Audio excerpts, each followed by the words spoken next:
Nuestro trabajo de investigación es acerca de la marginación de los grupos indígenas en Morelos. Los integrantes somos Adrián Odebel Suárez y Arna Flores de Campo. Nuestro protocolo consta del planteamiento del problema, en el que hablamos de la exclusión sistemática de estos grupos y analizamos la falta de recursos que están destinados a estas comunidades. Desarrollamos un marco histórico en el cual queremos remontar la problemática hasta la conquista de los españoles y realizamos un estudio a través de encuestas enfocadas a pobladores de comunidades indígenas que nos permitieron recabar y tener un acercamiento a su comunidad. Por último, desarrollamos una modificación de ley para poder corregir aspectos que alejan a estas comunidades de un sistema eficaz de justicia. Ok, por otra parte tenemos el planteamiento del problema.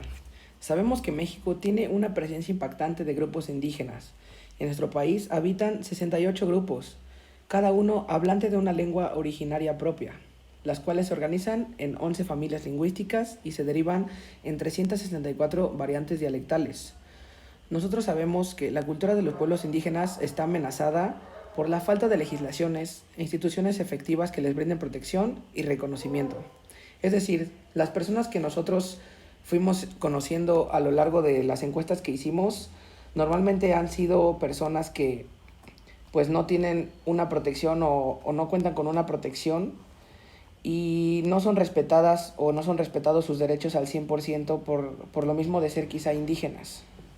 Esta marginación se puede medir según el impacto global de las carencias que padecen como resultado de la falta de acceso a la salud y a la educación, la residencia en viviendas inadecuadas y la falta de bienes. Nosotros también identificamos que uno de los problemas más frecuentes es la falta de acceso a la educación, es decir, las personas que son quizá por así decirlo indígenas no tienen o no cuentan con una educación o su grado de estudios ha sido la primaria o la secundaria. Son grados muy básicos y quizá no cuentan con la educación suficiente o la capacidad para enfrentarse a la vida que realmente se vive aquí en el estado de Morelos. Bueno, tenemos que el programa de apoyo a la educación indígena se encuentra debajo por un 37.2%, ya que el gasto reportado es de 342.6 millones, cuando en realidad debió haber alcanzado 545.4 millones invertidos en becas y otras actividades complementarias. Es decir, que los recursos se están desviando y esto está afectando a estas comunidades, ya que no tienen o no cuentan con la carencia económica necesaria para poder solventar sus gastos. Ahora continuamos con mi compañera Atma, que nos va a hablar sobre las consecuencias observadas dentro de este problema, ya que es un tema muy importante. Los grupos indígenas alrededor del mundo sufren de discriminación. En México tenemos el ejemplo que estos sufren por las costumbres que tienen, por hablar una de las lenguas indígenas que existen y no hablar español, por su forma de vestir o por el color de su piel. No es necesario que salgamos del Estado para percatarnos de que existe un problema, ya que muchas veces estos salen de sus comunidades con el deseo de que en el exterior se les brinden más oportunidades sin darse cuenta de a lo que se van a enfrentar, por ejemplo, otros tipos de discriminación.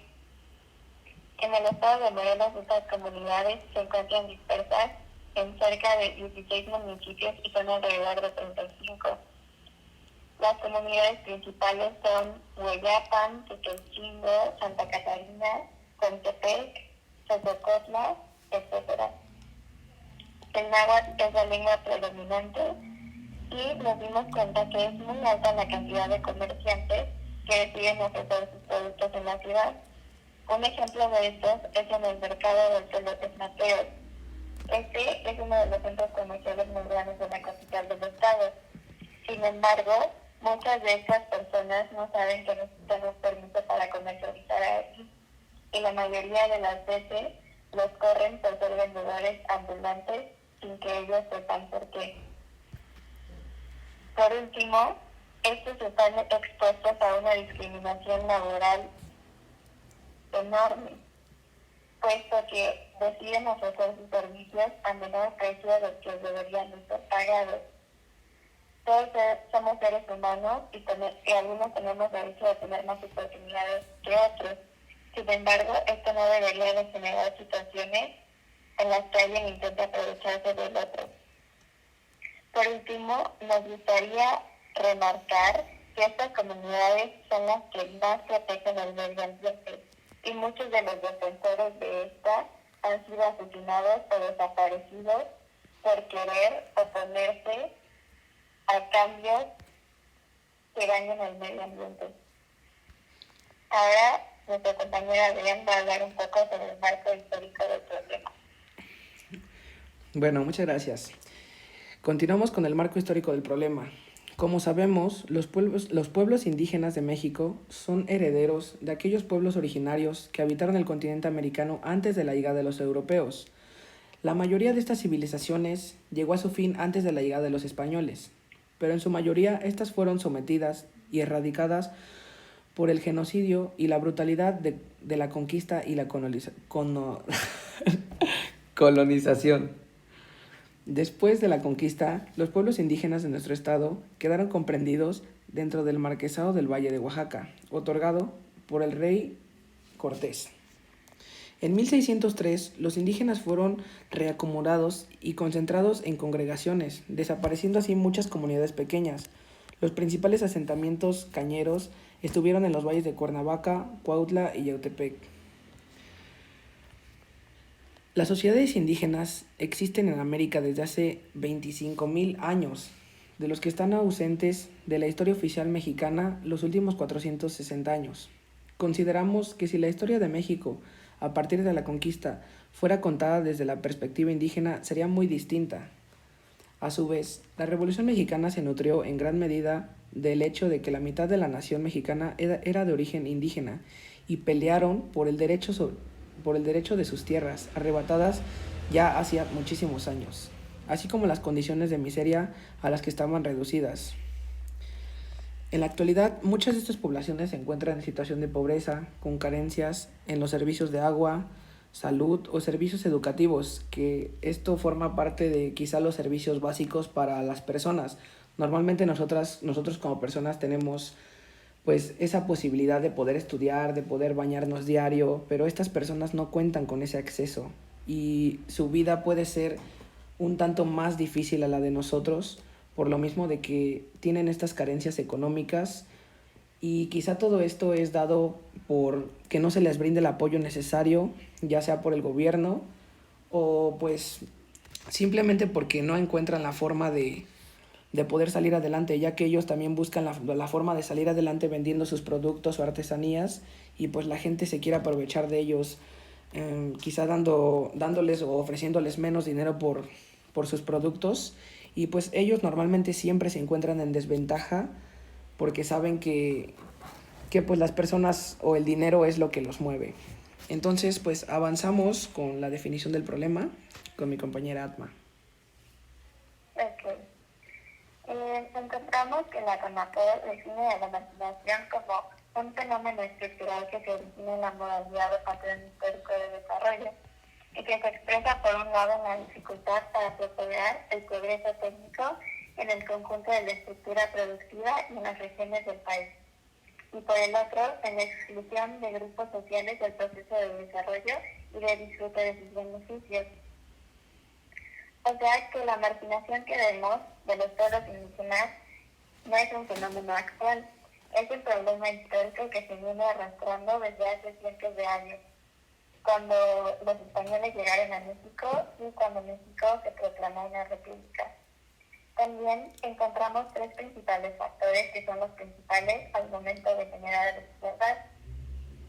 Estos son la falta de acceso a justicia, la explotación de tierras y por último la falta de servicios esenciales, como ya había dicho mi compañero, de agua, educación, a una vivienda digna, etc. Y aquí es que decidimos desarrollar la situación actual y por eso fue que en el mercado de San López Mateos realizamos una encuesta a 20 personas y mi compañero y yo vamos a ir explicando cada una de las encuestas, de las preguntas. En la primera le preguntamos a esas personas de qué comunidad venían y encontramos que el 66% de los entrevistados eran de Cotepec, 12% eran de Totocota y el 22% de Tetelcingo. Ok, por otro lado tenemos la pregunta número 2. ¿Estudió algún grado escolar?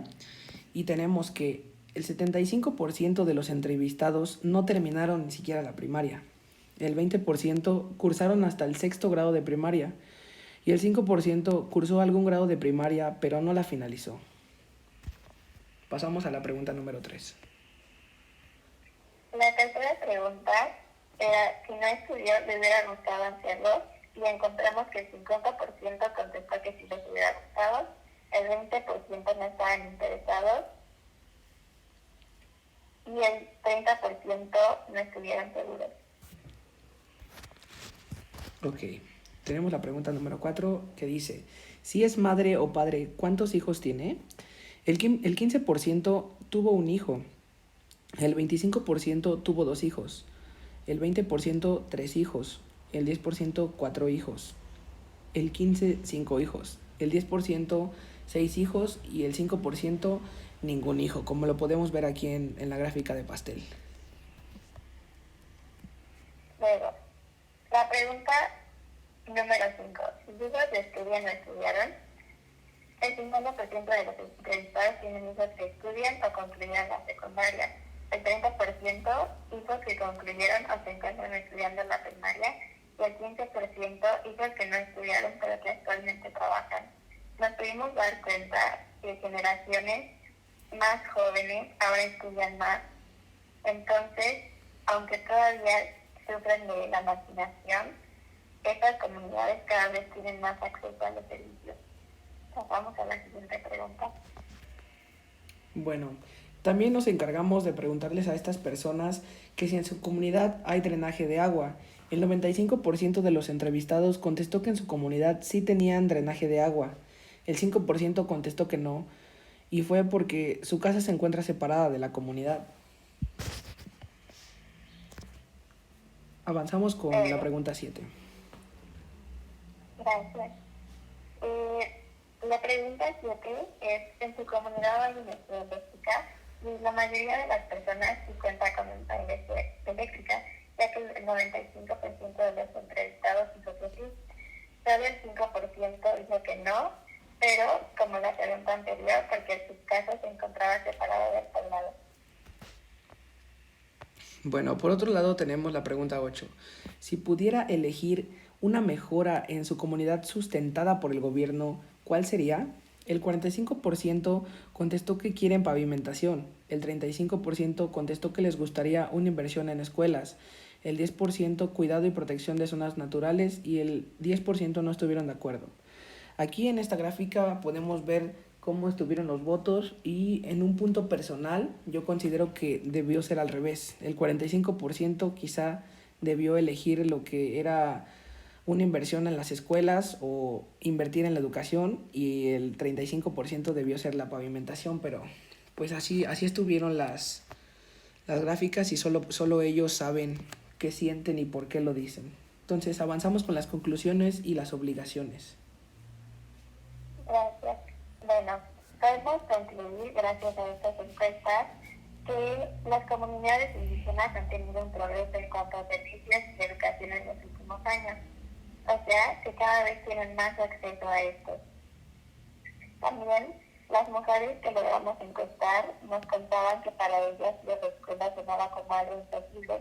Sin embargo, hoy sus hijas e hijos pueden recibir educación y para ellas resulta gran motivo de celebración.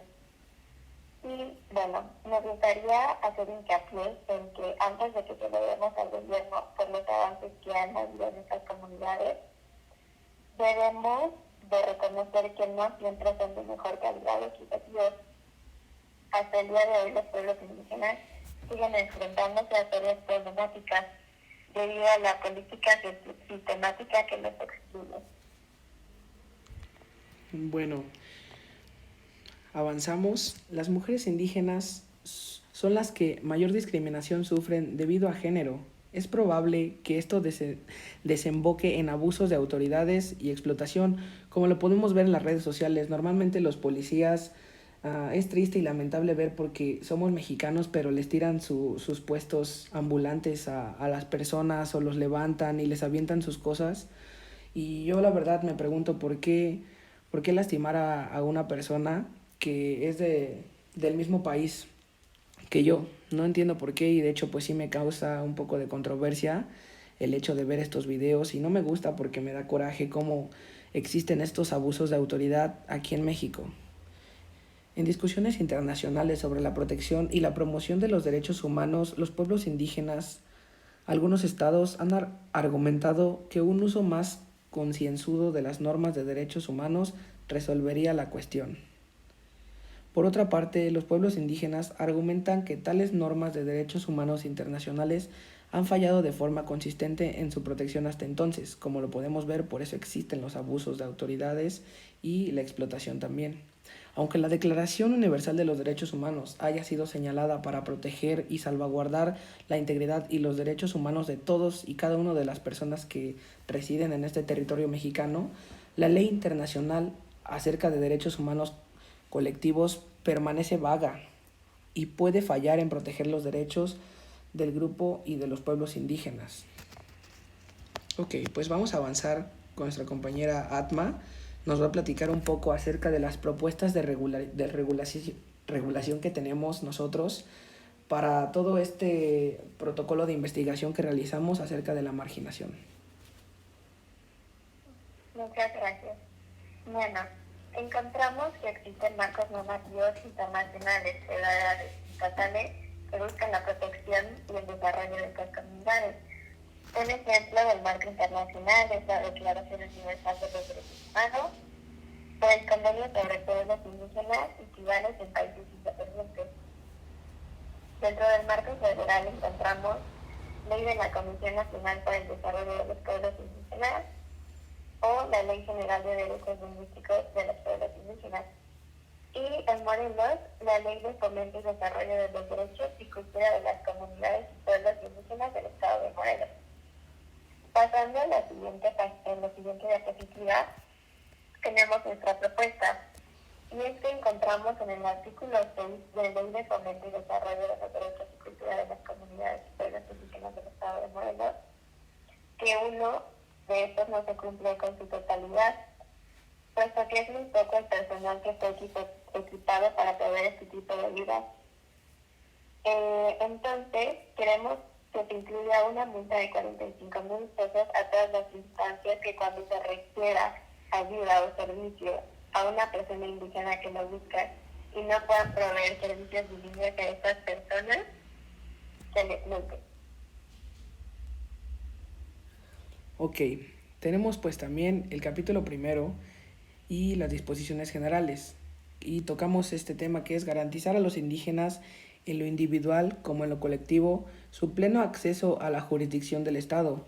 Para ello, la Defensoría Pública Estatal y la Fiscalía General del Estado deberán contar con personal especializado que se encargue de la asesoría, representación legal y defensa de los indígenas que se vean involucrados en los procedimientos judiciales según sus respectivos ámbitos de competencia. El artículo 6 corresponde al Ejecutivo Estatal, a través de sus dependencias y organismos auxiliares. Establece que la Defensoría Pública Estatal y Fiscalía General del Estado deberá proveer un personal también especializado que se encargue de asesorar y representar a los pueblos indígenas. Pues por último tenemos también lo que es la bibliografía, de donde sacamos obviamente muchísima información que pudimos aportar a este tema. Y a nombre mío y de mi compañera Alma agradecemos que nos hayan podido escuchar en esta presentación, profe o compañeros. No sé qué palabras tenga que decir mi compañera Alma, pero muchas gracias. Pues muchas gracias por su atención y este trabajo nos resultó de de gran ayuda, ya que pudimos aprender todas las problemáticas a las que estos se enfrentan y poder pensar en futuras legislaciones y movimientos que podamos hacer para ayudarlos. Bueno, pues muchas gracias, nos despedimos.